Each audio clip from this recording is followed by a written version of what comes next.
Hello guys, welcome back to our YouTube channel. तो आज हम जो डिस्कस करने वाले हैं वो है कि प्रैक्टिकल का वाइवा, कि प्रैक्टिकल में पूछे जाने वाले क्वेश्चंस, क्या क्या क्वेश्चन पुट किए जाते हैं एग्जामिनर के द्वारा और कैसे उनको आंसर करना है। ठीक है, तो मेनली तो जो फर्स्ट क्वेश्चन बनता है वो है टाइटल, कि आपको जितनी भी आपके सैम में प्रैक्टिकल हुई हैं 4 या 5, आपको उन सबके टाइटल से याद होने चाहिए।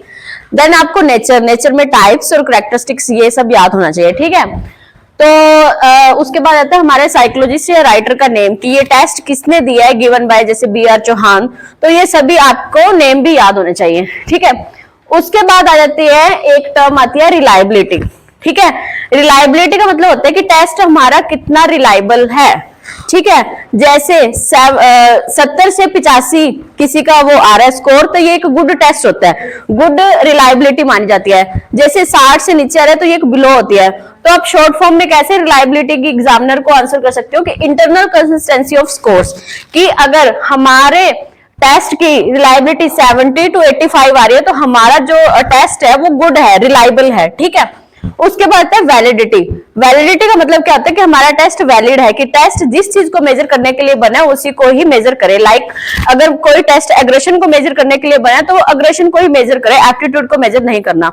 तो उसको शॉर्ट फॉर्म में आप कैसे आंसर दोगे कि एक्सटर्नल कंसिस्टेंसी ऑफ स्कोर, कि जो स्कोर की कंसिस्टेंसी है वो कॉन्स्टेंट हो, एक्सटर्नल। ठीक है, उसके बाद हमारा जाता है आइटम एनालिसिस। आइटम एनालिसिस क्या होता है कि जैसे मान लो स्टार्टिंग में 100 आइटम बनी, ठीक है, फिर एक एक आइटम को एनालाइज किया गया। ठीक है, तो उसके बाद जो आइटम रॉन्ग थी उन्हें वहीं रिमूव कर दिया, जो आइटम करेक्ट थी उन्हें आगे लेके चले, और लास्ट में जो आइटम बची वो है हमारा आइटम एनालिसिस। ठीक है, उसके बाद हमारा आता है हाइपोथेसिस। हाइपोथेसिस क्या होता है कि हाइपोथेसिस एक टेंटेटिव सोल्यूशन होता है। ठीक है, जो प्रॉब्लम को डायरेक्शंस देता है। उसके बाद हमारे आते हैं प्रॉब्लम। प्रॉब्लम जो है हमारी वो एक एन इंटेरोगेटिव स्टेटमेंट होती है, कि जो प्रॉब्लम होती है ये हमारे एम को वो करती है, डिफाइन करती है। ठीक है, एम और पर्पस को हमारे डिफाइन करती है कौन, प्रॉब्लम, क्योंकि एक एन इंटेरोगेटिव स्टेटमेंट होती है। ओके, फिर आते हमारे बैटरी। बैटरी जो है एक ग्रुप ऑफ सेवरल टेस्ट और सब टेस्ट, एक सेवरल टेस्ट और सब टेस्ट का ग्रुप होता है बैटरी। ठीक है, तो नेक्स्ट हम चलेंगे क्वेश्चनेयर।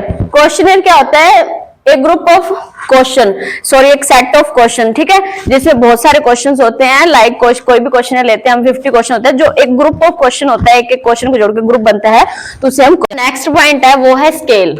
स्केल क्या होता है, एक कलेक्शन ऑफ क्वेश्चन होता है जिसमें इंडिविजुअल की पार्टिकुलर एबिलिटी और knowledge of attitude of a person, जिसमें व्यक्ति की पार्टिकुलर एबिलिटी और नॉलेज को मेजर किया जाता है, उसे हम क्या कहते हैं, स्केल कहते हैं। नेक्स्ट हमारा आ गया इन्वेंट्री। इन्वेंट्री जो है वो एक साइकोलॉजिकल असेसमेंट है। ठीक है, जिसमें मेजर किया जाता है इंडिविजुअल की पर्सनैलिटी और एटीट्यूड और बिहेवियर।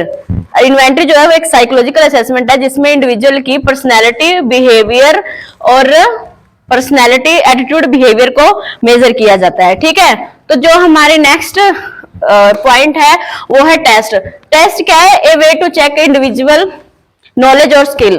ठीक है, टेस्ट में क्या किया जाता है, चेक किया जाता है कि इंडिविजुअल की स्किल और नॉलेज, ठीक है, ऑफ एन इंडिविजुअल। तो साथ के साथ आपने और क्या इसमें ऐड करना है कि जितने भी प्रैक्टिकल के स्टेप्स ये सभी टर्म्स आनी चाहिए प्रैक्टिकल के वाइवा के लिए।